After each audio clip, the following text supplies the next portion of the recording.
¿Qué harías si supieras que te quedan pocas semanas de vida? Dos amigos Somos Martín y Santiago. van a hacer todo lo que esté en sus manos para construir el tiempo que les queda. Brazalete viajero está a punto de volver a destino. Pero, San... Ay. Nos vemos después. Una ficción sonora de Estudio 80 sobre viajes en el tiempo. Ya disponible en sus plataformas preferidas de podcast. Nerds.raro. Advertencia. Puede que en los próximos minutos detecte un cambio en la secuencia en la que los hechos se ordenan en la línea temporal, debido a la preponderancia de ciertas experiencias subjetivas del tiempo. Este es un fenómeno identificado como temporalidad radicalmente opuesta a la linealidad organizada, también conocida por el acrónimo TROLO. Si el tiempo se volvió trolo, no intente ordenarlo, porque no existe un orden real. No hay nada que se pueda hacer salvo aceptarlo. Es porque no se volvió trolo, siempre lo fue, solamente que nunca antes lo había tomado en cuenta.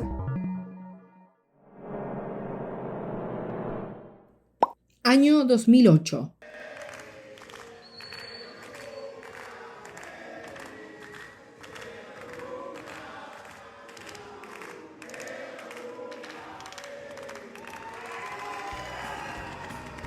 ¡Feliz cumpleaños, Marianito! Te traje un regalo. A ver... ¡Un plasma! ¡No lo puedo creer! Sí, es un plasma LG. Quiero decir, LG. ¡Me encantó! ¿Cómo lo conseguiste? ¿De dónde sacaste la plata? Mariano, tengo que hacerte una confesión. Pasa que pertenezco a la comunidad LGTB y por eso tengo descuentos en televisores LG. Digo LG. Ese día cambió mi vida y abrió mi cabeza a la diversidad de nuestro mundo.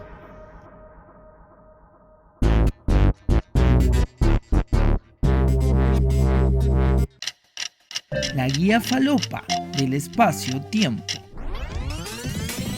Año 2030. ¡Hey! ¿Vos sos Mosca, el de la guía falopa del espacio-tiempo? Así es, el mismo. Me acuerdo que siempre escuchaba ese podcast.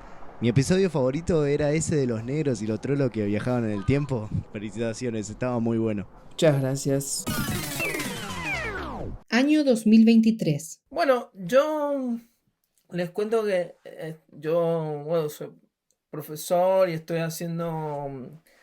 ahora estoy estudiando literatura y estoy en Estados Unidos, estoy haciendo una maestría. Ahora la terminé ahora hace poquito, mi maestría en estudios hispánicos, digamos, y estoy trabajando con cómics de superhéroes queer y he estado trabajando el tema de la temporalidad queer, de una manera de concebir el tiempo desde lo queer, desde lo, digamos, hablando de queer como un paraguas que traerían cualquier tipo de identidades que no sean hegemónicas, heterosexuales, digamos, también de cisgénero. Entonces todo lo que rompa con eso podríamos decir que es queer, y han habido dentro de los estudios queer varias investigadoras, varias pensadoras que se han puesto a pensar que temporalidades no serían heterosexuales. También pensar eso, si hablamos del occidental, también lo podemos asociar a la heteronorma, que es como la base de todas esas ideas del progreso. No te digo que en lo oriental no estén, pero bueno, se asocian a eso. Esta cuestión más binaria, ¿no? Entonces, todo lo que rompa con eso, podrías hablar de temporalidades queer. Y hay una autora que es Ana Marie Jagos, creo que se pronuncia, que también es feminista, teórica queer, que habla se pone a pensar estas temporalidades y menciona temporalidades que son distintas a la lineal, y quería como mencionar algunas porque existen y por ahí no las tomamos tanto en cuenta, pero hay otras maneras de concebir el tiempo que igual son súper subjetivas y que tienen que ver, la mayoría de estas tienen que ver con una alteración en el tiempo lineal. Por ejemplo, una temporalidad las temporalidades múltiples, una temporalidad desordenada, la temporalidad en la cual lo que conseguimos como presente, pasado y futuro está en otro orden. A mí se me ocurre, por ejemplo, hay un cuento muy bueno de Gorodischer, de esta escritora de ciencia ficción argentina, Angélica Gorodischer, que se llama El mejor día del año. Y en ese cuento lo que sucede es que es un planeta en el cual perciben el tiempo de manera desordenada, digamos. Es como que, por ejemplo, nosotros estamos hablando acá y de pronto, no sé, la llegada de Colón a América, ponele. Y después, 5 minutos después, no sé, Marcelo Tinelli, presidente 2032, ponele.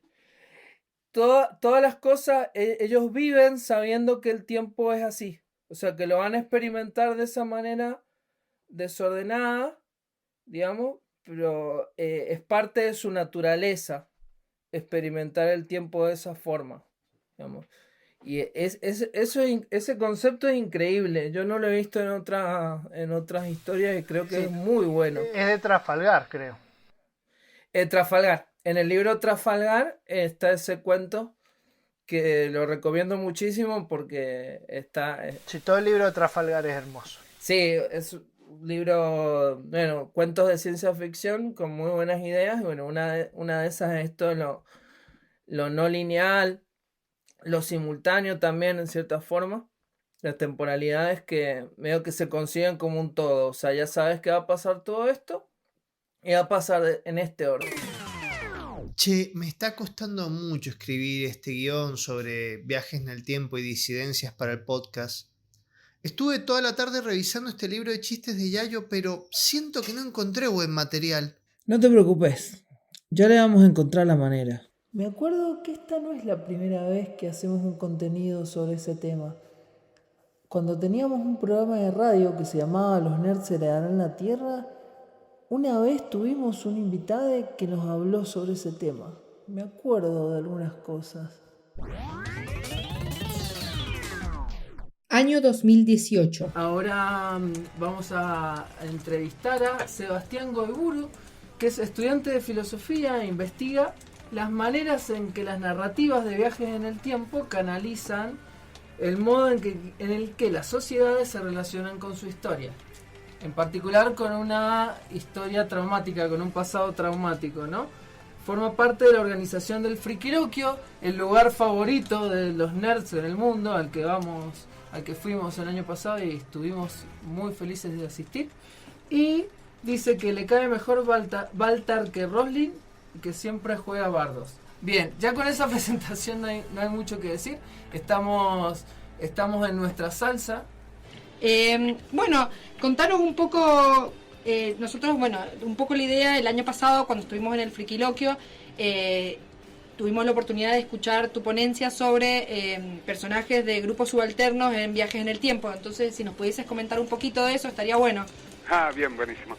Bueno, no, un poco había estado escuchando antes lo que ustedes venían hablando, y a mí en un principio me atrajo el tema de viajes en el tiempo porque me interesaba la manera en que estas narrativas son usadas para hablar de cómo nosotros nos relacionamos con nuestra propia historia. En el primer momento que empecé a trabajar esto, encontré una cita de Chuck Moran, que tiene un par de trabajos escritos sobre esto, que decía que en realidad en las historias de viajes en el tiempo no importa demasiado la forma en que se viaja en el tiempo, porque en realidad es siempre una manera de malentender, porque lo que uno está haciendo en una historia de viaje en el tiempo es imposible, que es intervenir en su propia historia, y que en realidad lo interesante es cómo esas formas de malentender cómo funciona el tiempo nos sirven para dejarlo de lado y poder establecer una relación con nuestro propio pasado. Y uno, si se pone a ver en general las historias de viaje en el tiempo clásicas, las primeras en las que uno piensa cuando habla de viajes en el tiempo, siempre tienen más o menos la misma estructura. Alguien viaja al pasado por algún tipo de mecanismo de alguna manera cambia ese pasado, quizás intencionalmente, quizás no, quizás sin querer. Ese cambio del pasado le provoca un peligro, pone en riesgo su presente, y entonces tiene que revertir el pasado a su forma original para poder asegurar su presente. Esto en general viene asociado primero con una posición muy conservadora, digamos, donde en realidad no tenemos que cambiar nada. A veces también va asociado con alguna fantasía, uno lo ve en el final de Volver al Futuro, por ejemplo, donde en vez de revertirse la historia a su forma original, Marty termina con unos mejores padres que tienen una mejor relación, ¿no? Claro. Sí. Pero en general las historias de viajes en el tiempo tienen esta forma, son una forma de poder abrir el pasado a nuestra agencia, poder abrir el pasado a la idea de que nosotros podemos hacer, que nosotros somos libres dentro del pasado, que en el pasado existía la libertad, y aceptar el pasado tal como es, pero ya no por una cuestión material, sino con un compromiso moral. Es como, yo quiero que el pasado quede como era. Uh-huh. Lo abrimos a la posibilidad de cambiarlo y elegimos dejarlo igual. Elegimos aceptar lo que sucedió. Y por eso para mí es una forma de tratar con lo traumático. Y Sebastián, ¿nos podría dar algunos ejemplos de estas historias de viajes en el tiempo que tienen esta estructura? Sí, Volver al Futuro es en general, bueno, desde el sonido del trueno en adelante, esa es más o menos la estructura, y Volver al Futuro es en particular para mí, digamos, fue la primera sobre la que escribí, obviamente, y me resultó particularmente interesante, porque este arreglar el pasado implica lograr que el padre pueda conquistar a la madre, y esa conquista de la madre se da por una pérdida de libertad también de la madre, donde él ocupa el lugar del hombre que no ocupaba, y ella ocupa el lugar de mujer que no podía ocupar con él. Si ponemos eso nosotros en el marco de... Uy, se cortó. Lamentamos decirle que la conexión con el futuro... Se ha producido una paradoja espaciotemporal. Sebastián, ¿estás ahí? He vuelto. Me había perdido en el éter, pero ya estoy de vuelta. Bueno, un pequeño viaje en el tiempo ahí nomás. Bueno, hacia el futuro. Sí. Hay Morlocks. Y contanos, un poco también estuviste, cuando estuvimos en el Frikiloquio, nos estuviste contando sobre cómo los hombres y las mujeres no viajan de la misma manera en el tiempo y cómo... Claro. Un poco largo, pero estaba haciendo eso, que es como esta idea de agencia que se presenta, abrir el pasado a la acción, a nuestra acción, y a que nosotros no lo podamos cambiar, es muy propio de quien detenta el poder. Uh-huh. Si nosotros tenemos el poder en el presente, ¿cómo no lo vamos a tener sobre la historia? Es una forma de intervenir sobre los hechos que no es la misma para todo el mundo, y eso lo nota uno mucho en narrativas de quienes no tienen usualmente ese poder sobre la sociedad. Claro, eso te queríamos preguntar, si conocías narrativas que escapaban a ese clásico esquema, ¿no?, de tener dominio sobre la historia. Claro. Y presentar otra esa variante. Fantasía de tener dominio sobre la historia, digamos. Claro. Por ejemplo, a mí cuando empecé a ver esto, cuando empecé a pensar cómo viajaban, por ejemplo, las mujeres en el tiempo, me chocó mucho ver que en general, en buena parte de los ejemplos que fui encontrando, la mujer se ve arrastrada en el tiempo sin su voluntad. Normalmente hay algún desmayo metido en el medio. Pierde la conciencia y se ve arrastrada por fuera de su voluntad hacia el pasado. No es un viaje voluntario en el tiempo en general, claro, que hace la mujer. Pensemos, por ejemplo, en Peggy Sue Got Married, que es de Coppola. Sí, es la de Coppola, donde ella se desmaya en el baile de reunión y se despierta otra vez en la secundaria. Podemos pensar también en libros como La aritmética del diablo, donde Hannah abre la puerta y se ve arrastrada hacia un shtetl judío un poco antes de la llegada de los nazis. O también, por ejemplo, ¿cómo es que se llama la novela de Octavia Butler? Denme un segundito que la encuentre, que ahora no me sale. Kindred, donde ella también va moviéndose entre el pasado y el presente, arrastrada por su antepasado varón que la va llamando. Claro, no tienen el mismo, digamos, no es un viaje consciente o decidido, sino más bien es un viaje en el que en el general la mujer es arrastrada como víctima hacia el pasado. Arrastrada como víctima hacia el pasado y forzada a enfrentar una situación traumática. Nuevamente. ¿Y por qué crees, Cristian, que ocurre esto? Cristian no, perdón. Lo que pasa es que se perdió, lo reemplazaron por un Cristian del pasado. No, bueno, perdón. ¿Por qué crees que ocurre esto en las ficciones de viaje en el tiempo? ¿Por qué la mujer viaja de un modo diferente? Creo que tiene que ver, bueno, hay una hermosa frase en Black to the Future, que es un texto de afrofuturismo de Mark Derry, que dice que en las historias de ciencia, que las comunidades afroamericanas no se sentían incluidas en la ciencia ficción, porque toda la iconografía de las luces y las computadoras y los diales decía tecnología, y la tecnología era el club de los hombres blancos. Y por lo tanto, ese imaginario ya ponía un límite a lo que podía contar, a cómo esa ciencia ficción podía incluir a las comunidades afroamericanas, y por lo tanto había que hacer otra ciencia ficción para las necesidades de esa comunidad.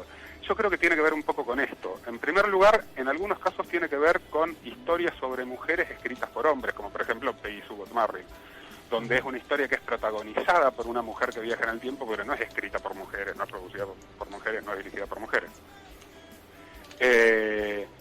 Pero por otro lado, tiene que ver también con distintas necesidades respecto de la idea de viajar en el tiempo, donde en muchos casos a mí me parece que lo que se da con estas comunidades es la necesidad de buscar antepasados, la necesidad de encontrarse a sí mismas en un pasado que en general las ha borrado. Claro. Entonces, por ejemplo, en una historia como Kindred, uno ve una mujer negra encontrándose tanto con sus antepasados esclavos como con sus antepasados esclavistas y poniendo en evidencia la mixtura que hay en la propia genealogía de las comunidades afroamericanas.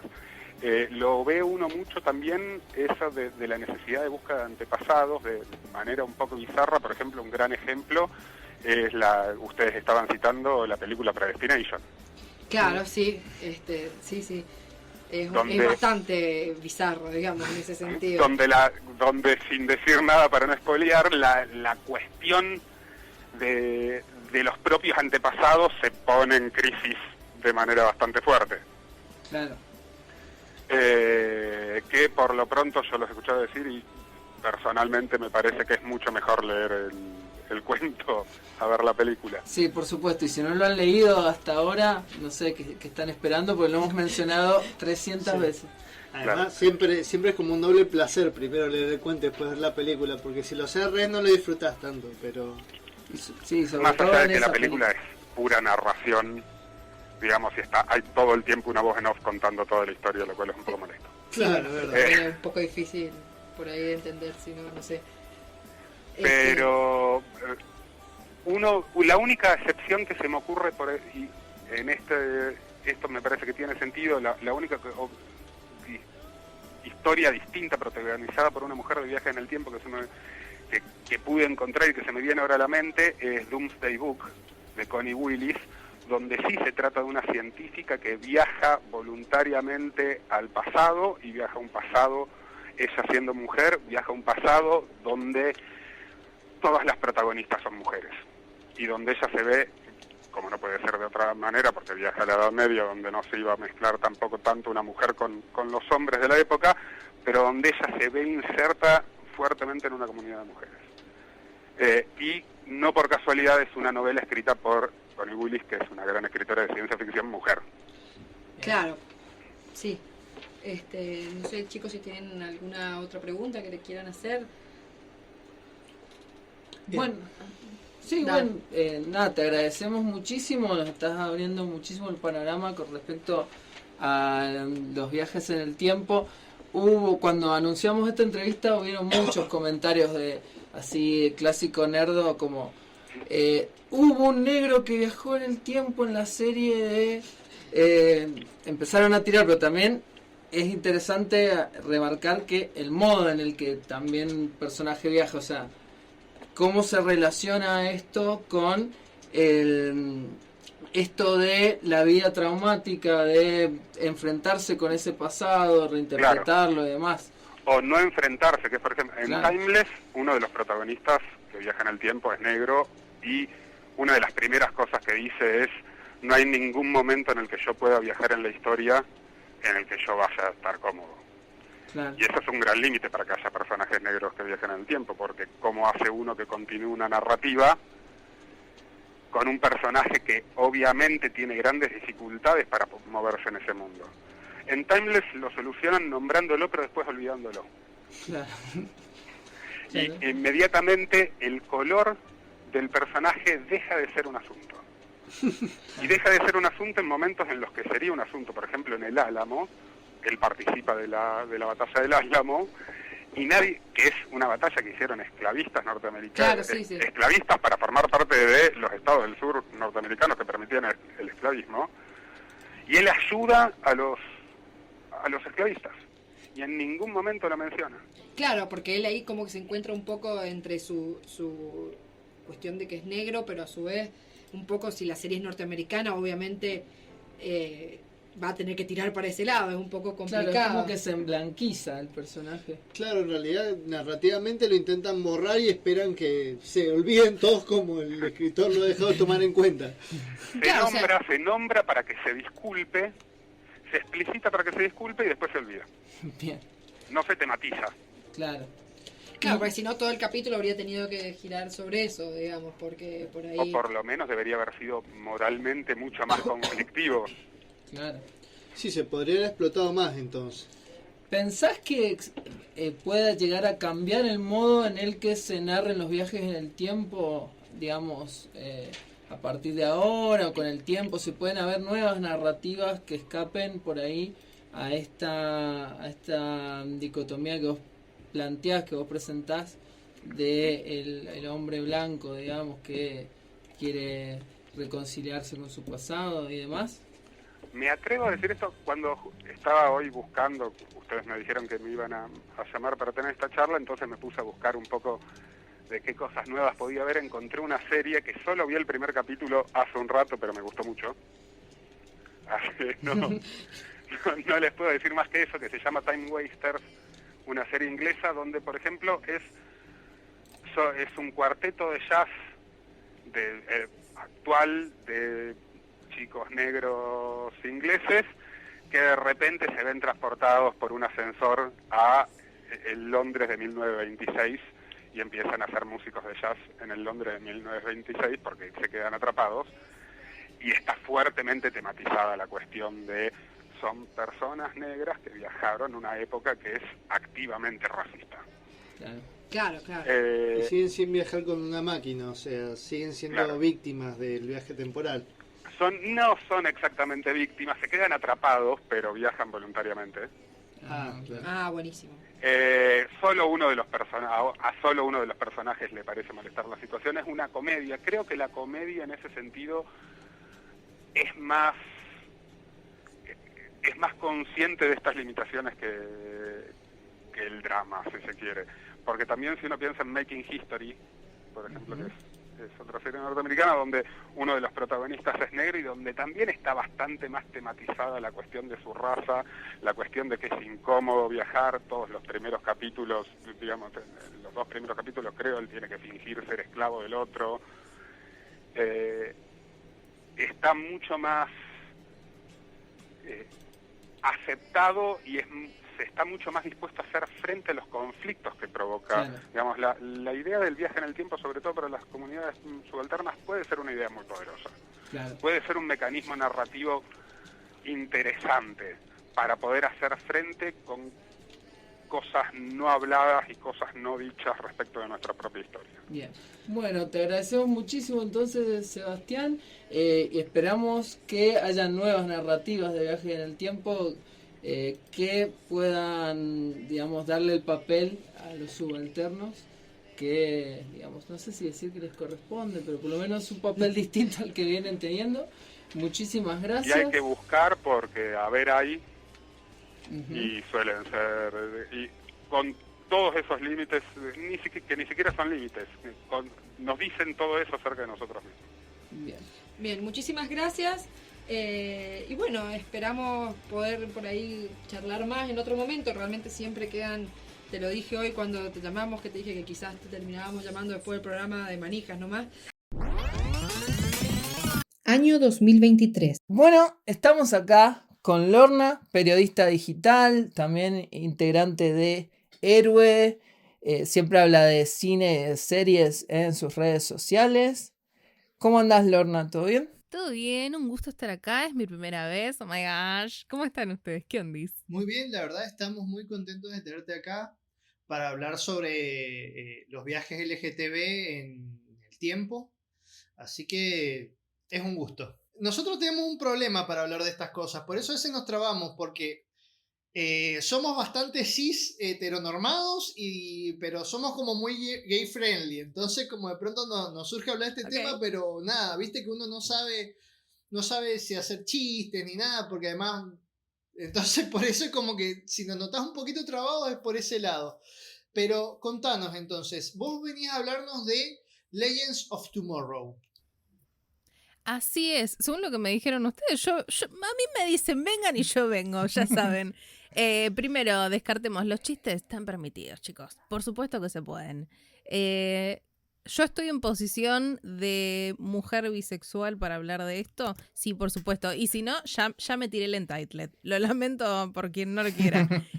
DC Legends of Tomorrow arrancó en el 2016 hasta el 2022 y es una de las series del Arrowverse. Sin dudas es una de mis favoritas y justamente las protagonistas, las capitanas de la nave que viajan el tiempo, son dos mujeres, una es bisexual y la otra es lesbiana, son pareja, llega un punto en esta línea temporal súper larga que se casan, entonces creo que está bueno que este sea uno de los enfoques, una de las series para enfocar esto de los viajes en el tiempo porque justamente existen y viajan en el tiempo. Perfecto. Primero también me gustaría aclarar, porque nosotros no sabemos nada de la serie, pero hay gente que todavía sabe menos. Entonces, primero aclaremos un poco que el Arrowverse, lo que pasa es que parte de esto, por ejemplo, el Arrowverse es el universo, corregime si me equivoco, pero es el universo extendido de DC de las series que ha partido de la serie Arrow, que es, así es, la serie sobre Flecha Verde, que es un superhéroe de DC que tira flechas. Sí, básicamente es eso. Sí.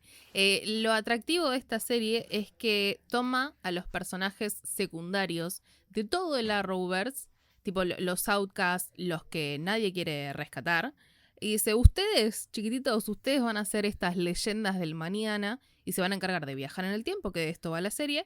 Son viajeros en el tiempo que están a cargo en un principio de Rip Hunter, que es uno de los maestros en el tiempo, de los Time Masters, que lo que van a hacer es ir arreglando pequeñas fallas en el tiempo para que después no hagan un gran cambio en el presente o en el futuro, en definitiva. Pero lo que hace es eso, básicamente. Van arreglando pequeñas cositas para que no ocurra, en definitiva, un apocalipsis. Bien, es uno de los casos donde la línea de tiempo es inestable, digamos, entonces tenemos a ciertos individuos que se encargan de arreglar todas esas inestabilidades para que siga en su curso normal y no explote todo, digamos. Exacto, sí, que a veces explota y ahí está el chiste de, bueno, vamos a arreglarlo. Es eso, pero lo que tiene de lindo es justamente esta cosa de Arrow, por ejemplo, sale Sarah Lance, que es uno de los personajes que perdemos en las primeras veces de Arrow. No es spoiler, está en todos lados. No es spoiler, Olis. La mina sigue viva, es la protagonista de esta serie, chicos. Está bueno esto, ¿no? De sacar a todos estos personajes que fueron outcasts, ya sea por su divergencia sexual, o porque es negro, o porque es viejo, o por inserte aquí disidencia. Y todos ellos son los justamente encargados de viajar en el tiempo, arreglar estos distintos problemitas y de también vendría a ser como que tienen una segunda chance. Esta es como la serie de los de la segunda chance. A mí me compró siempre por ese lado. Buenísimo. Entonces, la serie de todos los rechazados, todas las minorías puestas ahí, me encanta porque generalmente lo que hemos estado viendo en los viajes en el tiempo, que los viajes en el tiempo, por ejemplo, se inicia, una de las primeras obras de viajes en el tiempo, y las primeras en general pasan en Inglaterra, donde, bueno, hombre blanco, inglés, viajo a diferentes tiempos. Entonces, Y con una máquina, ¿no? Con una tecnología. claro, por ejemplo, la máquina del tiempo H.G. Wells es con tecnología, también hay otras veces donde se hace con magia, pero muchas veces las obras de viajes en el tiempo, o casi todas, o las que yo prefiero por lo menos, viajar en el tiempo tiene que ver con la relación que tienen los personajes con el pasado. Entonces, el hecho de que sean minorías, ¿afecta de alguna forma en cómo ellos encaran el viaje en el tiempo? A veces sí y a veces no. Es dependiendo el episodio, es dependiendo el mood en el que esté la serie y la temporada, en definitiva. Sí, real. No te puedo decir, sí, acá pasa.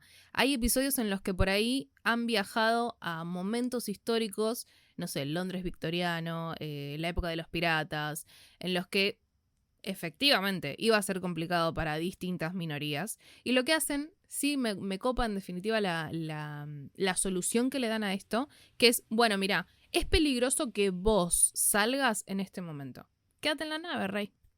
Y decís, no, pero me estás sacando todo un... No, porque lo que hace es dividirte ese episodio de cómo la está pasando ese personaje en la nave, diciendo, ay, no puede ser, no los estoy ayudando, y cómo la están pasando los que están afuera, que se están enfrentando a distintas cosas, pero que siempre les va a faltar esto de, me falta la ayuda de, por ejemplo, Sara. No, bueno, pero no es un buen momento para que una mujer bisexual esté caminando por la calle, y menos una mina como vos que sos una asesina. Entonces como que siempre están esos roces, pero la solución que suelen darle es, te quedás por un tiempito, porque siempre obviamente tenemos al típico personaje que dice, no importa, yo salgo igual. Y dices, bueno, rey, te vas a comer un par de piñas. Lo sabemos a eso. Pero la solución que tienen es esa.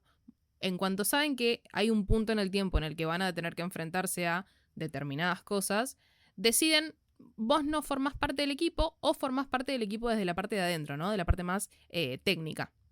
Che, pueden ir por este lado, tipo el man on the chair, desde el lado de la nave. Claro, me gusta porque va como un poco en consonancia con esto de que todos tienen para aportar diferentes cosas, aunque no puedan estar ahí en el campo de batalla, digamos. Sí, y me parece también interesante eso, que se haga cargo de esos problemas que puedan haber en estas identidades viajando en el tiempo, en lugar de lo que pasa muchas veces que por ahí se finge demencia o los personajes terminan apoyando el bando hegemónico, ponele, porque es lo que le corresponde hacer y no se problematiza ni se toma en cuenta las identidades de los personajes. Entonces eso está bastante piola, además en una serie como destinada a un público masivo.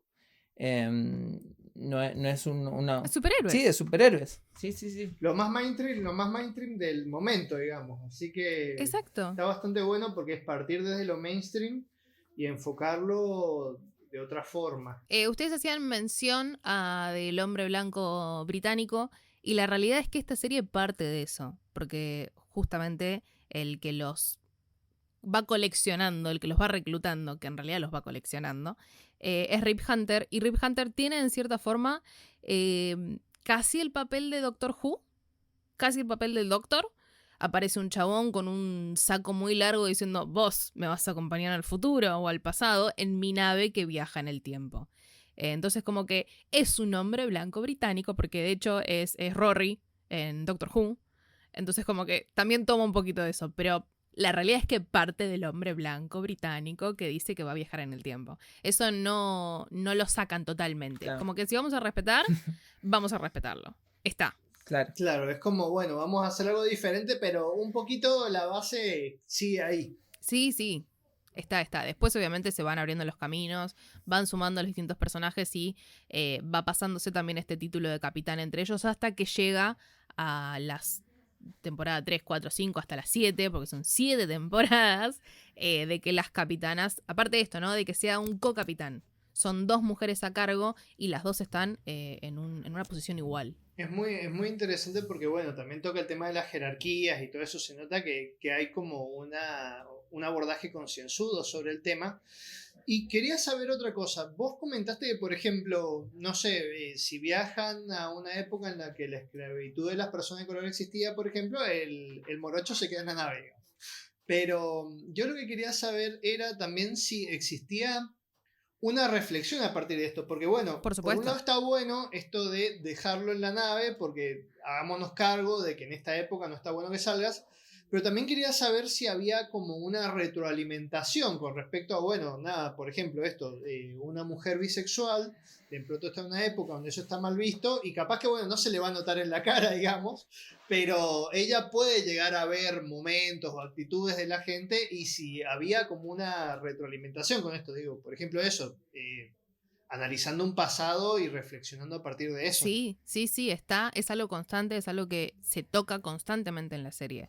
El tema de las identidades, los problemas que tuvieron en las esclavitudes. O sea, hay un montón de temas sociales que se van soslayando y que siempre forman parte, porque también es una de las cosas fundamentales de los distintos personajes. Todos son una disidencia, ya sea por A o por B. Entonces, todos en algún punto van a estar tocados en algún viaje en el tiempo. Y el hecho de no poder salir en X momento en la línea temporal, hay una reflexión.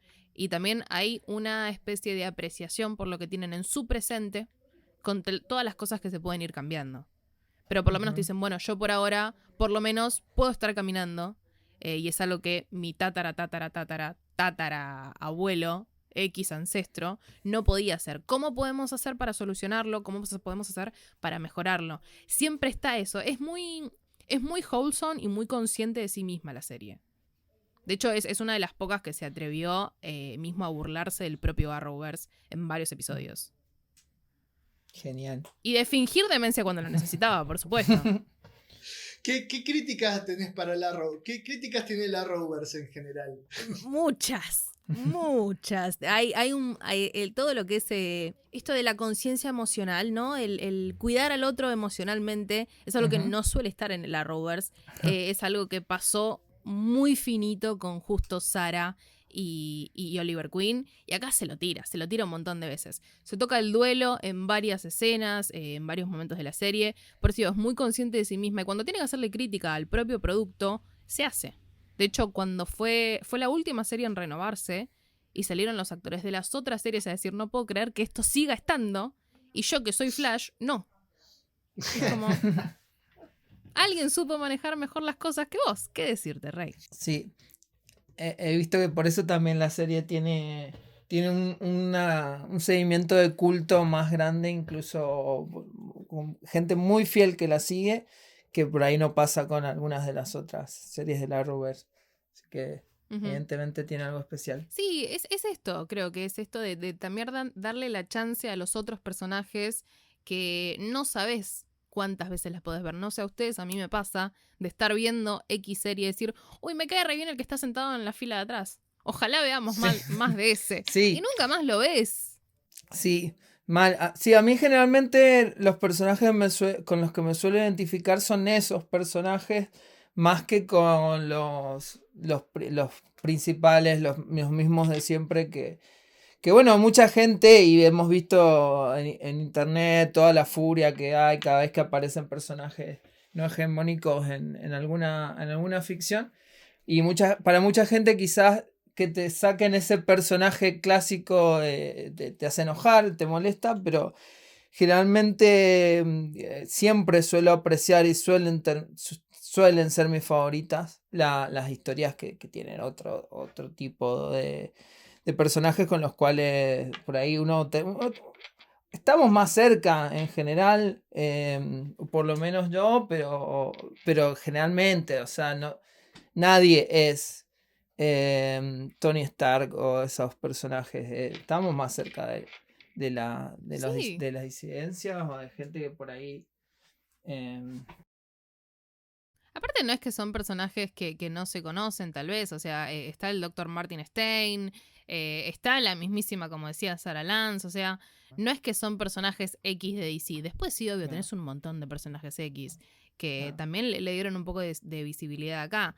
Yo creo que a mí igualmente me terminó de enganchar a full la serie y me voló la cabeza cuando apareció Constantine. Obvio, sí, Me ponen al Johnny y yo voy a estar. Claro. Pero también el tratamiento que le dieron, por ejemplo, a la bisexualidad de John en la serie fue re importante, y el viaje en el tiempo que hace él mismo, mezclando un poco de magia y mezclando un poco de las leyes de los viajes en el tiempo, se vuelve interesante. Entonces es como que, respondiendo a la pregunta principal, sí, viajan. No es tanto esto de cómo ellos están por ahí relacionados al tiempo, sino también no deja de ser un laburo acá. La realidad es esa, es que ellos tienen que hacerlo porque tienen que laburar. Y lo que tiene también por ahí de interesante es la forma. Una de las principales leyes que tiene es no puedes volver 2 veces al mismo punto. Obvio esto se va a quebrar porque es necesario, pero no es tan así como en Flash, que sabemos que Flash por ahí viaja 700 millones de veces para salvar a la madre, nunca le sale y el chabón sigue y ve que. Acá son 2 veces y ya la tercera, la misma línea temporal empieza a ser como pequeños earthquakes, pequeños terremotos temporales que va rompiendo en definitiva la línea del tiempo. Entonces como que le va dando avisos. Entonces tiene varias cositas interesantes que va mezclando, que tiene cosas, tiene jugo para sacar, y yo cada vez que tengo chance de decir, vean Legends of Tomorrow, lo hago. Bien, te quería preguntar, ¿estos personajes LGTB que aparecen en la serie, ¿son así originalmente en los cómics o hicieron el cambio para la serie? Hay algunos que sí y hay algunos que no. Hay algunos que la verdad no tenemos tanto lore en lo que es DC, porque, vuelvo, se sacaron el personaje que apareció en el número 5 de Arrow. Personaje 4 atrás de Flecha. Claro. Pero ahí por ahí Mosca puede también como dar un poquito más de luz a esto. Sarah Lance era canónicamente bisexual. Constantine era canónicamente bisexual. Ahora creo que es pansexual. No sé qué. No sé qué le han cambiado ahora. Pero después hay personajes que... Constantine es un ícono, sí. Por supuesto. Pero después hay algunos que... A ver, hay heterosexuales, ojo. No es que no están. Están. De hecho, el Dr. Martin Stein es uno de ellos. Que, a ver, tenés a un tipo que es viejo, compartiendo el cuerpo con un nenito, porque es un adolescente prácticamente, Jefferson. Y es como que está esta cosa también de, bueno, ¿cómo tomamos esta realidad en la que nos estamos enfrentando? Todos nuestros compañeros son una disidencia. O son gays, o son bisexuales, o son lesbianas. Y también esto de la cara de la persona mayor aceptando que todas estas personas compartan la nave con él. Está buenísimo. Por eso digo que es muy wholesome muchas veces. Pero es eso, es un poquito sí y no. Algunas cosas se cambiaron, otras Bien, no. y la otra pregunta que te quería hacer. Si yo no he visto el Arrowverse, si yo no tengo idea del Arrowverse, ¿puedo...? Sí, porque te hace un resumen. Bien, cada vez que van perfecto. a reclutar a alguno de ellos, se te hace un resumencito. Perfecto. Típico. La repensaron. Me parece muy bien. Sí. Bueno, Mosca, no sé si vos tenés otra pregunta para hacerle. No, creo que ya con eso estamos bastante bien. No sé si querés recomendar algún episodio. Sí, eso alguna... era otra cosa interesante para preguntar, porque, por ejemplo, en el capítulo de Doctor Who vimos que los episodios se podían ver individualmente y no te hacías problema. ¿Acá pasa lo mismo o conviene empezar de la temporada, o si no empiezo de la temporada 1 no entiendo? Hay una gran historia, por supuesto, que si la ves desde principio a fin, se sigue la línea y se entiende y como que le sacas un poco más de jugo al gran panorama. Después los episodios, tal vez tengas que ver, no sé, el 1 y el 2 juntos. Específicamente aislados, no. Algunos sí, otros no, pero es dependiendo el episodio, la temporada y el momento. Como poder se puede, porque somos recles y nos pinta ver el episodio 5 de la temporada 3. Y bueno, pasará. Pero la realidad es que en realidad es una historia toda interconectada, que justamente esto de los Time Lords, iba a decir, ya me dijeron Doctor Who, los Time Masters, quiénes van a ser los nuevos curadores de la línea del tiempo. Entonces como que hay una historia más grande atrás, que si la ves de principio a fin se termina de entender. Como poder se puede, no está 100% recomendado, yo no lo recomendaría, pero tal vez mirás el X episodio de la temporada 5 y te enganchaste y decís, uy, la voy a empezar. Claro, entonces no hay como un capítulo que puedas decir como, si querés ver esta serie, arrancá desde este, que vas a ver más o menos qué es la serie, si te gusta, arrancá de la temporada. No. Yo igualmente, Hay que hacer la regla... personalmente te diría arrancar desde la temporada que aparece Constantine. Sí, por supuesto. Desde ahí es todo mucho más divertido. Tipo, temporada 5, 6, 7 son mucho más divertidas. Pero no. Verla de principio a fin es un toco, lo sé, es una serie larga. Pero son episodios cortitos. Bien, perfecto. Entonces, bueno, nos queda una serie más para agregar a la lista de series. Me parece buenísimo, la Tiene veniste muy bien. puntos muy copados. Por ejemplo, hay viajes a Londres victoriano. Se encuentran con Shakespeare, por supuesto. Viajan a conocer a piratas. Viajan a Woodstock. Pelean con un unicornio. Así que si necesitan algo más para venderla, no sé. Hay viaje al pasado, al futuro. Y a líneas temporales alternas. Eso está... trata de tocar todo. Es un picadito. Unicornios y John Constantine son dos elementos que ya me hacen querer ir a ver la serie. Aparte el unicornio es todo lo contrario a lo que nosotros vemos en un unicornio. Por supuesto. La tirada ahí para que llegue hasta la temporada 4 o 5 y vean qué es lo que es el unicornio. Sí. Bueno, muchísimas gracias, Lorna, por estar acá. Y bueno, decinos dónde te pueden encontrar. Ya la gente que escucha esto seguramente lo sabe, pero nunca está de más recordarles. Por ahí no me conocen. Primero, un gustazo haber pasado. Fue un poco, les tiré toda la info. Fue como taca. Vean Legends of Tomorrow, taca. Pero fue un gustazo pasarme un ratito por acá. Me encuentran en todas las redes como @jeredislor con H al principio. Y me escuchan en algunos que otros episodios de Camino del Héroe. Perfecto. Muchas gracias, Lorna, entonces. Un gusto de nuevo haberte tenido acá. Bueno, estamos acá con Ro. Ella es artista visual y también escribe sobre cine y series para Popcorn. ¿Cómo andás, Ro? ¿Todo bien? Hola, ¿cómo están, chicos? ¿Todo bien? Todo bien, che. Un gusto tenerte en el programa. Ay, un gusto también igualmente para mí, soy fan, los escucho, así que un orgullo, la verdad, cuando Paul me invitó. Ay, muchas gracias. Bueno, la idea es un poco tratar de hablar sobre la experiencia queer y sobre cómo se pueden tener otras perspectivas acerca del viaje en el tiempo, cómo el viaje en el tiempo puede ayudar a expresar otras identidades por fuera de las hegemónicas.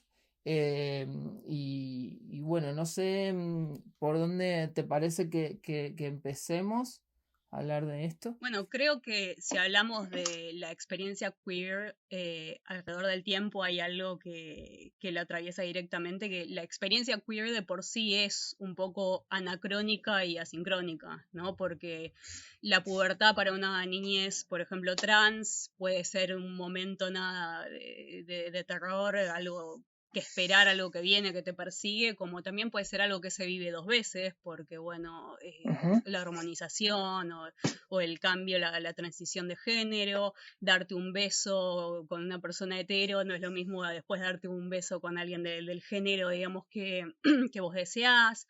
Inclusive también si pensamos a más grandes rasgos, bueno, una persona trans tiene el mismo estimado de vida que tenía una persona del Antiguo Egipto, entonces 35 años, entonces es como ya de por sí se experimenta de otra manera.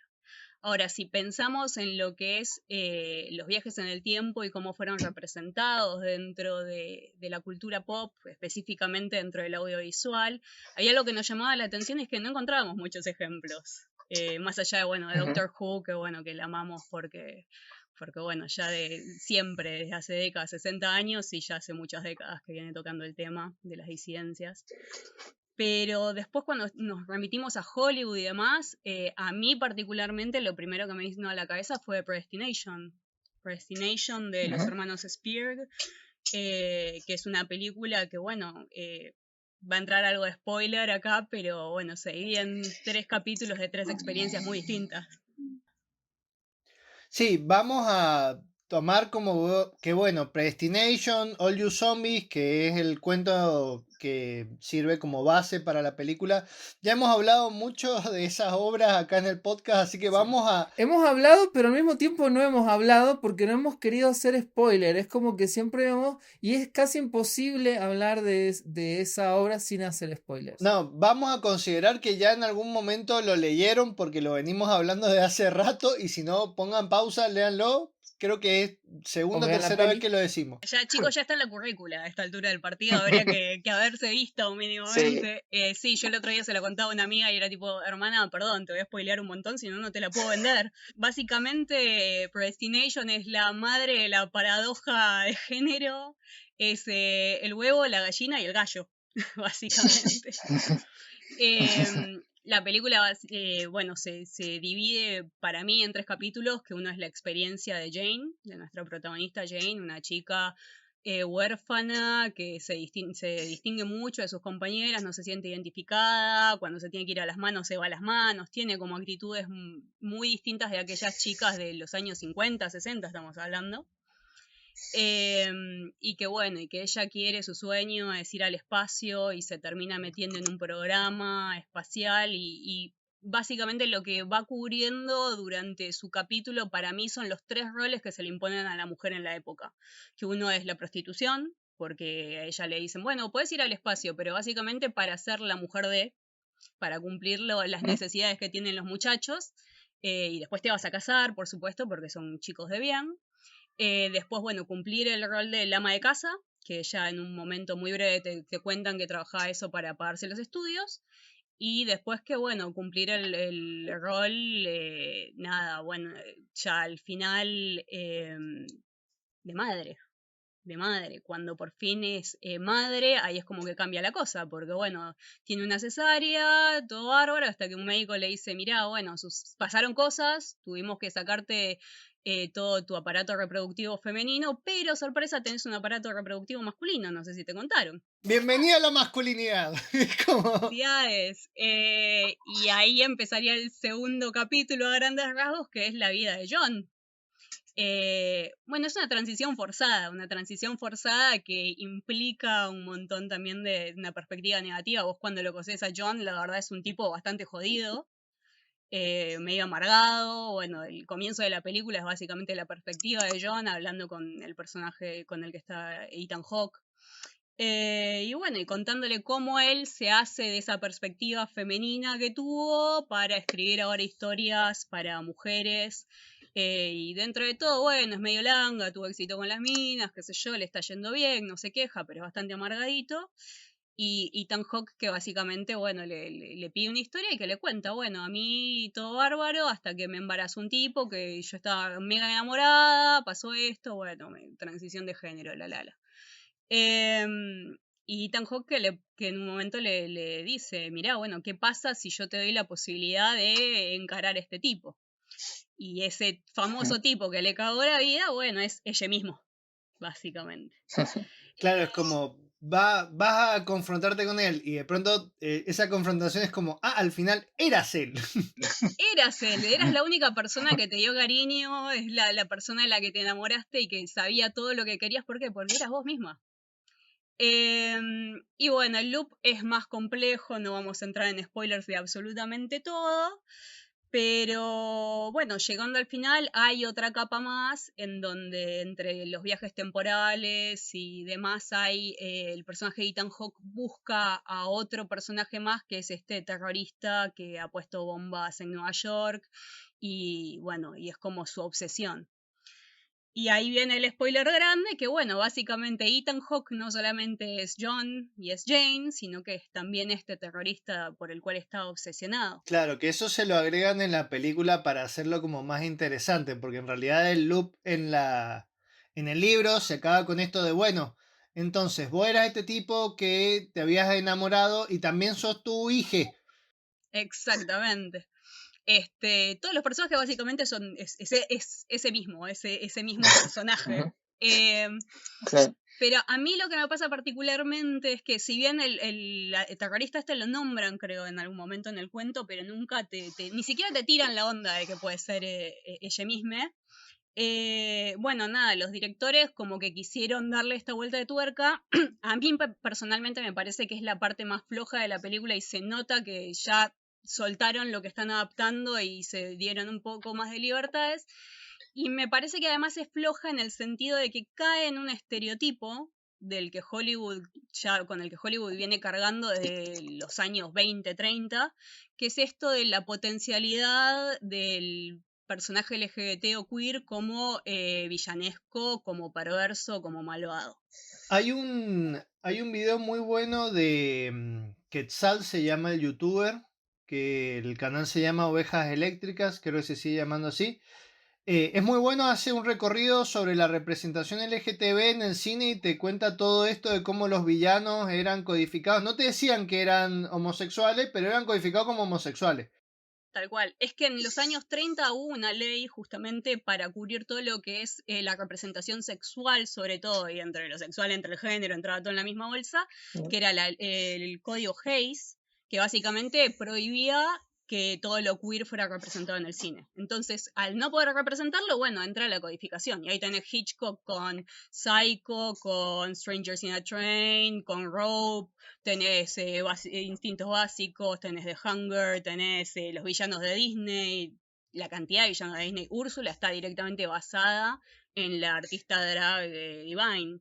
Sí, y si uno se pone a ver Scar, es algo que yo me daba cuenta cuando era chico y me reía, que decía que los villanos usan maquillaje. No sé por qué, pero usan maquillaje. Ahora de grande me doy cuenta, claro, bueno, es por eso. Si ves a Aladdin, Jafar tiene la forma de los ojos, son tal cual los de Jasmine. Nada que ver a todos los otros personajes masculinos. Son giladas, pero uno que dibuja se da cuenta de eso. Sí, y pareciera que Scar tiene los ojos delineados, por ejemplo. Ese tipo de cosas. El personaje de Radcliffe, o sea, los manerismos, todo está en absolutamente todo. Y bueno, nada, es un estereotipo con el que carga el colectivo desde los años 20, 30 y que se siga repitiendo inclusive en una película de hace, ¿qué fue? 2014 creo que era.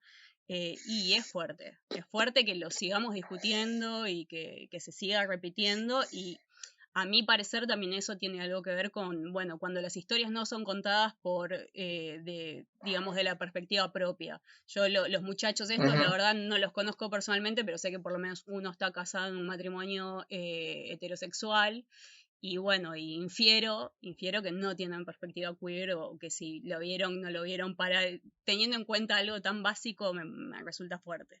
Ojo que yo creo que Heinlein tampoco tenía perspectiva de género. Por lo que...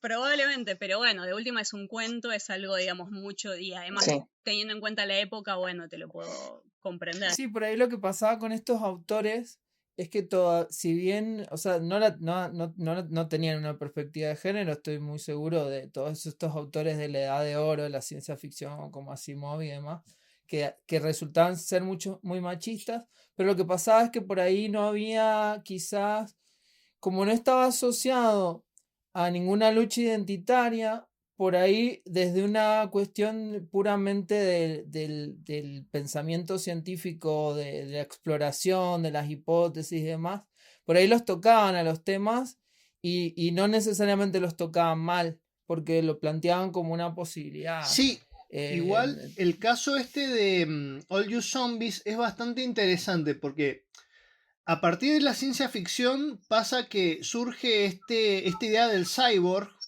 que hoy en día en la teoría, en el mundo teórico, digamos, se especula que, bueno, nosotros somos cyborg porque nada, estoy usando unos lentes que mejoran mi visión, por ejemplo.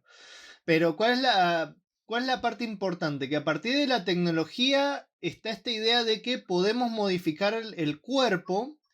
Entonces, tengamos esa idea. A partir de la tecnología podemos modificar el cuerpo. Y después también está la cuestión de que el conocimiento es poder.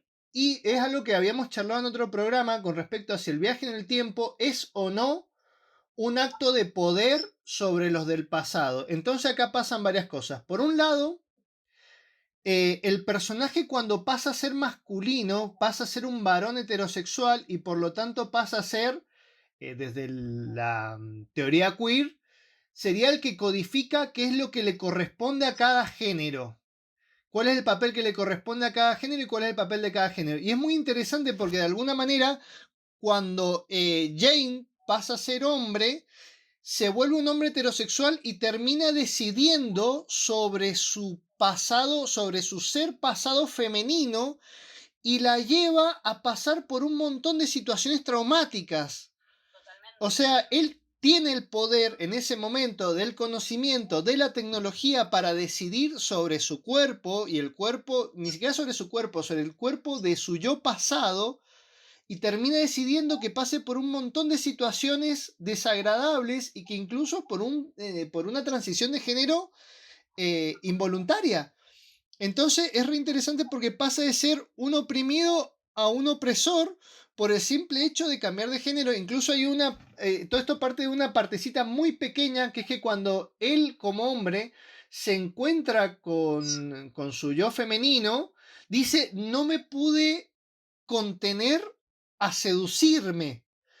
Y es como algo re loco, porque también te da esa visión del hombre que no se puede contener, que bueno, que es algo típico del hombre heterosexual, ¿no? No nos podemos contener ante eso. Y es una visión bastante interesante, porque bueno, por eso digo que creo que lo tocas, sí, pero creo que en esto se nota, por ejemplo, la falta de perspectiva de género. Me sigue pareciendo interesante y me sigue pareciendo incluso hasta, en cierto modo, hasta me resulta positivo que se lo toque igual al tema y que nos abra a este tipo de discusiones. Sí, inclusive cuando el personaje de Ethan Hawke están discutiéndolo, cuando se revela que el momento en que John se tiene que ir y la tiene que dejar a Jane, que le dice, no, pero ella no sabe, y Ethan Hawke le dice, pero ella sí sabe ahora. Sí, hermano, pero no cuenta, o sea, justamente toda la situación traumática la ve igual, no sabe un carajo Jane, no jodamos.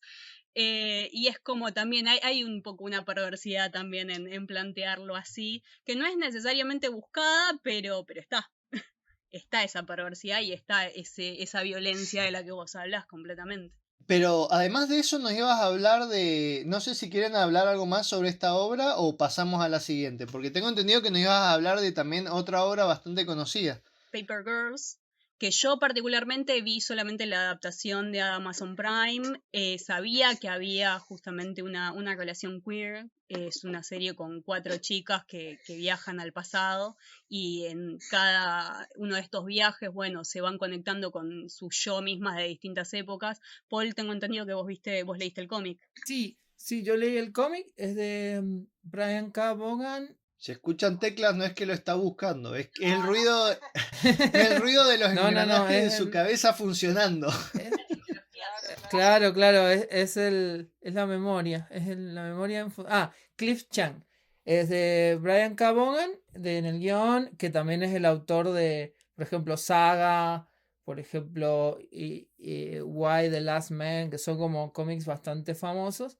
Y bueno, Cliff Chang, que también es un dibujante bastante conocido. Wonder Woman, por ejemplo, en una época lo hizo él. Bueno, la cuestión es que se hablaba mucho en su momento de que era una especie de como Stranger Things en versión femenina, que en realidad no tiene mucho que ver, pero sí es como esta idea de unas pibas, niñas medio adolescentes, un poquito más grandes, igual creo que los pibes de Stranger Things al principio, pero están como en ese proceso de transición a la adolescencia, son diarieras, y en los 80, y termina viajando en el tiempo. Hay como varios puntos, ¿no?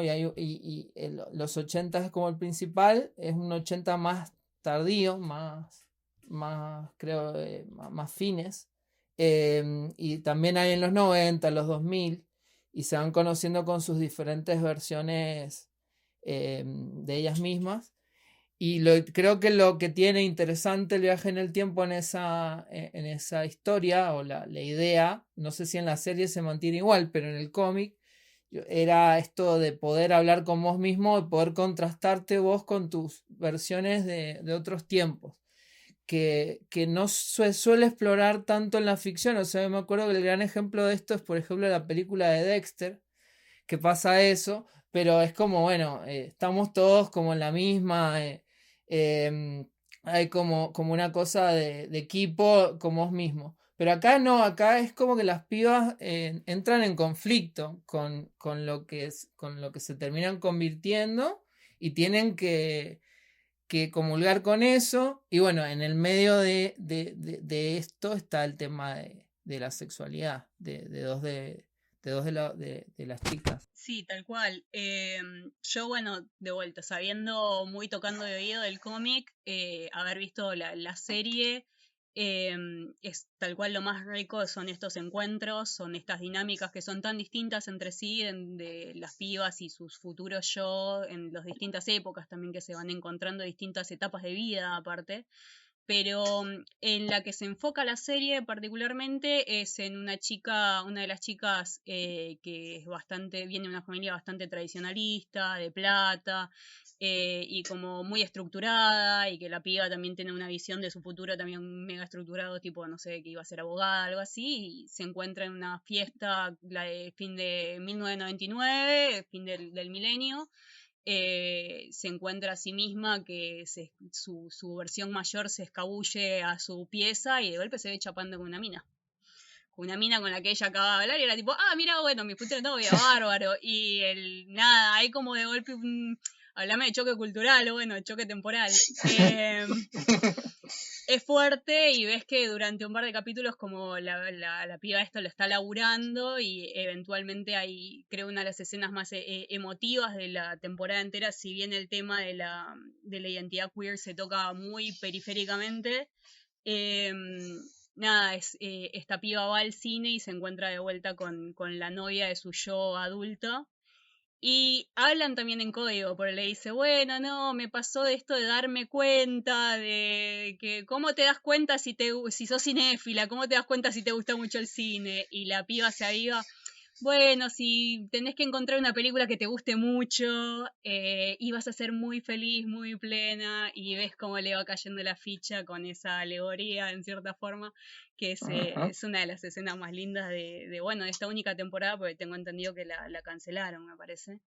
Sí, sí. Entonces tampoco se terminó de desarrollar la relación entre las pibas mismas, porque hay otra de las chicas que tiene este look de John Connor de Terminator 2, tipo canchera, que bueno, vos esperás que va a venir por ahí justamente el storyline queer, pero empieza con esta otra chica. Sí, es súper interesante. En el cómic pasa bastante parecido. No está el tema del cine, pero sí está esto como de enterarte de que ella se termina enterando a través de un viaje en el tiempo. Se ve chapando directamente están estos dos personajes, está esta chica KJ y después está la otra piba, Mac, que es una piba como muy, muy homofóbica, muy, muy violenta, o sea, podés entrever que tiene algún tipo de represión sexual o por lo menos algún problema con esa entidad. Entonces es también una manera de descubrirse, se terminan descubriendo a sí mismas a través de saber que van a terminar juntas, o que algo va a pasar entre ellas y negarlo muchísimo, por lo menos en el cómic al principio pasa así, eso es como, no, esto no puede ser. Tengo una teoría sobre qué es lo que puede significar en este caso el viaje del tiempo, pero como no he leído ni visto la serie, es especulación.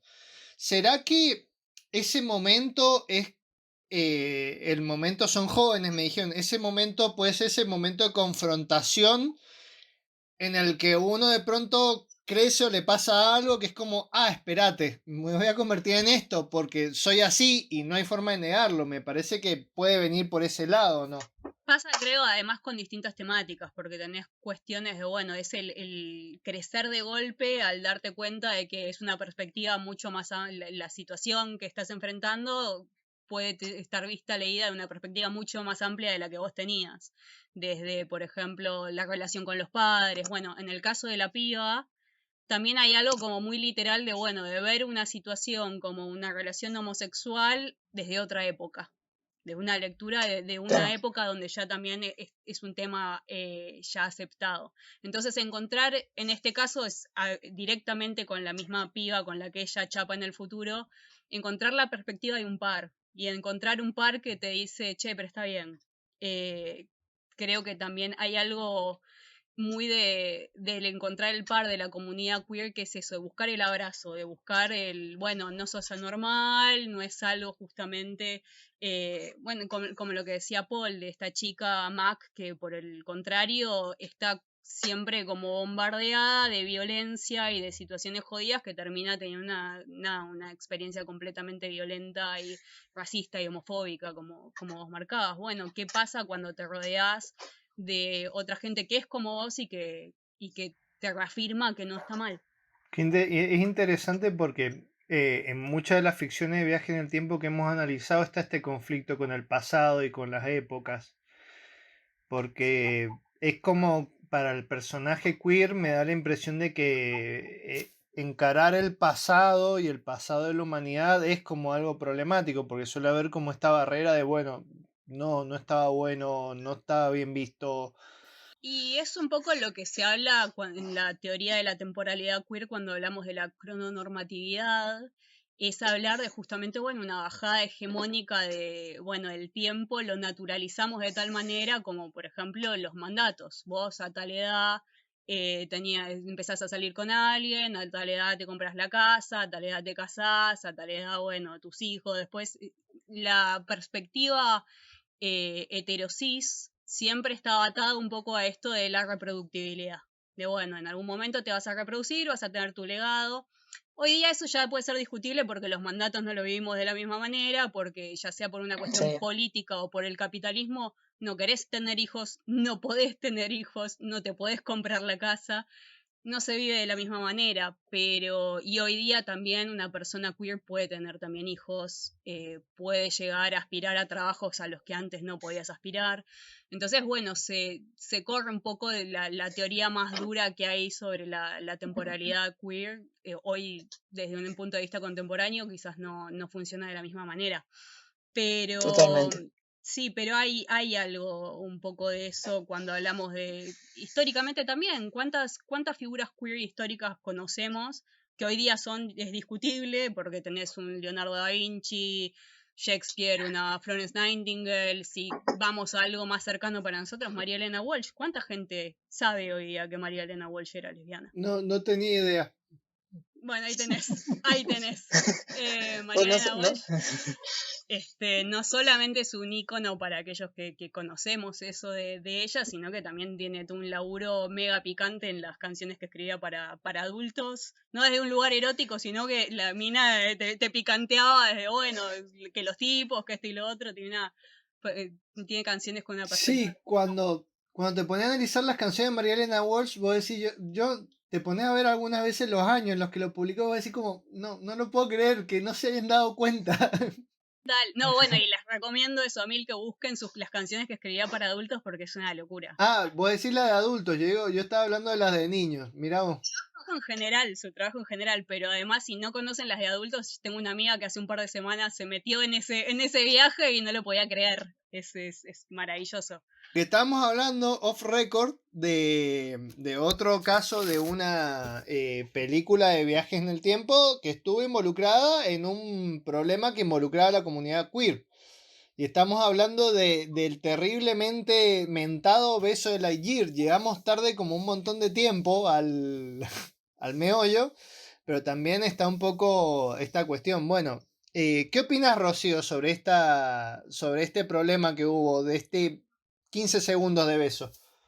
Nada, a mí me pareció fuertísimo, sobre todo porque, bueno, o sea, me esperaba un poco la reacción de la gente del nicho de internet, de Twitter, eso no me sorprendía, pero de golpe desayunarte que en la boletería de, no sé, del cine en Perú, que pusieron un cartel que decía, cuidado que esta película tiene ideología de género, ideología LGBT, perdón, fue como, chicos, es un montón.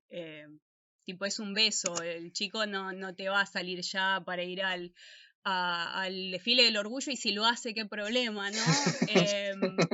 No sé, hay como una fobia a la exposición que decís, pero, a ver, un pibe sale a la calle y puede ver tranquilamente una persona tomada de la mano, un hombre tomado de la mano de otro hombre, y ¿qué pasa? ¿Y cuál es el problema?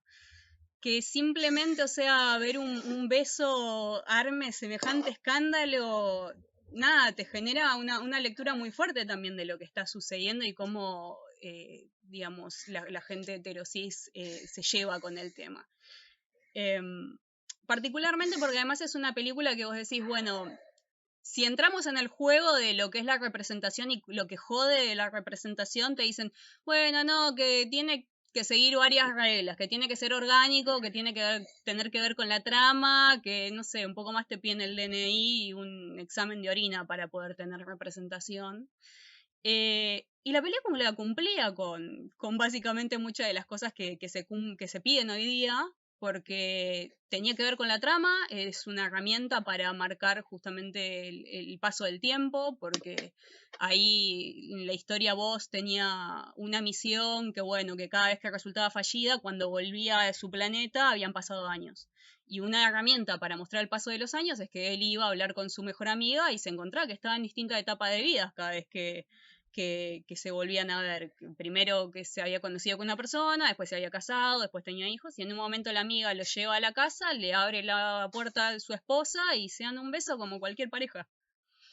Es orgánico, es una herramienta para mover la trama, para explicar la situación, bueno, igual jode. Entonces, ahí lo que me está diciendo no molesta el modo, molesta el ser. Y ahí volvemos al tema de la falta de representación, porque tranquilamente podríamos tener una trama de viajes en el tiempo donde el protagonista principal, por ejemplo, fuera parte de la comunidad y nada, y se encontrara con algunas cosas, pero el problema es que justamente si, o sea, más allá de que sea una película para niños, si armaron tanto escándalo por un beso, es como... Y lo que te está marcando es que ¿qué posibilidades hay de tener un protagonista si no puedes tener un personaje secundario que sea un beso de 15 segundos de... Claro. Y eso va a mantener este problema, por ejemplo, de que el ser queer, por ejemplo, muchas veces va a seguir, si seguimos así, va a seguir teniendo este problema de temporalidad. Porque, por ejemplo, un niño nunca va a poder ver que va a haber besos heterosexuales en la pantalla y no va a haber besos de personas del mismo sexo en la pantalla y no lo va a poder percibir como normal. Y eso va a seguir haciendo que se descubran las cosas más tarde, y etcétera. Y siguen sin ser dueños del todo de su temporalidad porque tiene una temporalidad impuesta desde afuera. Completamente, sí, sigue reafirmando ideas completamente retrógradas y que, o sea, que no coinciden con la realidad, porque lo mismo con la cuestión de no sé, no ver personas latinas o asiáticas, tipo las cuestiones de las etnias y demás, que también jode, o sea, todo lo que se corra del hombre blanco cis heterosexual por cliché que parezca plantearlo así, bueno, jode. A mí lo único que me da esperanza en ese sentido es, con Paul veníamos hablando de esta idea de, bueno, de que el personaje queer no puede viajar en el tiempo porque se encuentra con hostilidades quizás. A mí lo único que me da esperanzas en ese sentido es que, a ver, las personas queer vivimos en un tiempo en donde nos encontramos constantemente con hostilidades y eso no te detiene, porque la comunidad queer en sí nace en base de eso, de ser una resistencia. Es una comunidad muy arraigada en eso, en la resistencia a, bueno, a las cuestiones impuestas, a violencias impuestas. Entonces, hay representación que hoy día, no sé, puedo ver en televisión que hace 5 años no me la imaginaba. Por más que de golpe que tengamos todas estas cuestiones que podamos discutir y que no sea necesariamente la más positiva, bueno, existe ese personaje secundario de fondo en la película de Pixar hace 10 años atrás no iba a suceder ni a palos. Y hay un montón de protagónicos hoy día que hace 10 años no te lo imaginabas que iba a existir. Y después, bueno, nada, o sea, nosotros también prolifera mucho la representación después de parte de la gente misma, por ejemplo, en creaciones hechas por el fandom, el fanfiction. La cultura LGBT siempre floreció dentro de lo que es la cultura pop, en parte por el fanfiction. Y podés encontrar entonces historias de todo tipo de ciencia ficción creadas por la gente a forma de una demanda, de un pedido, de algo que no existe dentro de los espacios legítimos audiovisuales como Hollywood. eventualmente eso a algún lado llega, no sé, ahora estaba viendo unos pibes de la FADU que estaban haciendo un corto sobre San Martín y Manuel Belgrano, por ejemplo.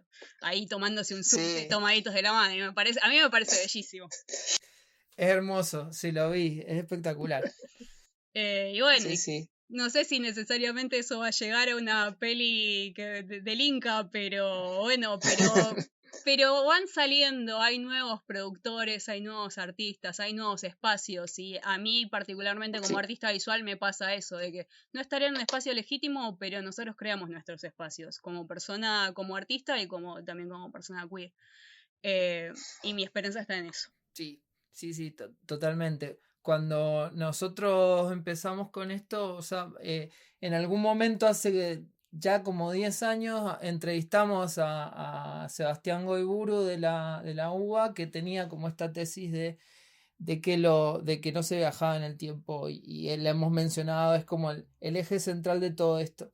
Y es interesante y destacable que ha cambiado en estos 10 años y hay mucha más representación y que incluso problematiza esto, o que pasan las dos cosas: o lo problematizás, que está interesante, como lo que pasa por ahí un poco en Paper Girls o lo que vos mencionabas, o todo lo contrario, directamente es una historia de viaje en el tiempo más, que es lo que va a terminar pasando, y eso es lo importante también de Lightyear, que realmente podría estar en este episodio como podría estar en cualquier otro. De hecho hemos mencionado Lightyear en otros episodios, porque es una historia de viaje en el tiempo hermosa, es una historia de ciencia ficción espectacular ese viaje.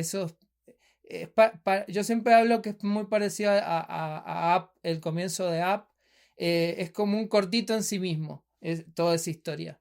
Y bueno, hay una pareja LGBT como podría haber cualquier otra historia de amor ahí, y bueno, eso es lo que tiene que suceder. Igual vos sabés que para mí incluso le agrega la trama el hecho de que sea LGTB, porque no implica solamente el hecho de que estén pareja y casados, sino implica también una etapa más allá de autodescubrimiento. Me parece que hasta suma.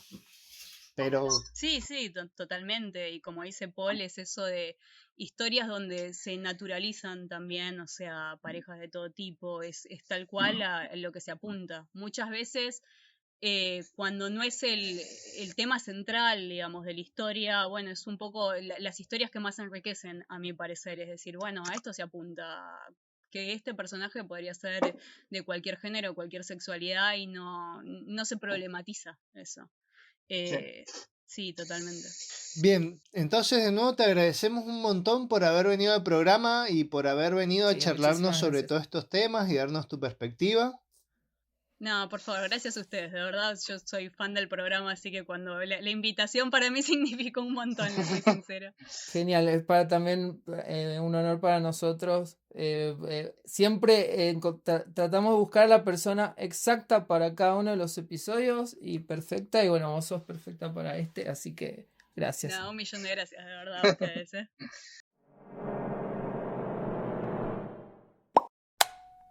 Listo, Mariano. Ya le encontramos la vuelta. Este episodio descubrió su identidad. La guía falopa del espacio-tiempo.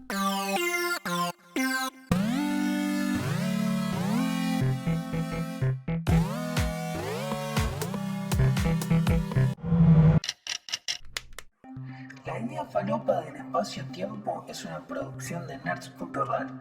La producción es de Polo Derón y Mariano Rosales. La locución es de Angélica Jiménez. La edición Santiago Pereira. La música es de Polo Verón. El jingle es de Mariel Guillamón y la foto de portada de Paula Maneiro. Si te gusta lo que escuchaste, ponenos like, 5 estrellas y seguinos en Instagram como @la guía falopa del espacio-tiempo, todo junto, y en Twitter como @la guía falopa.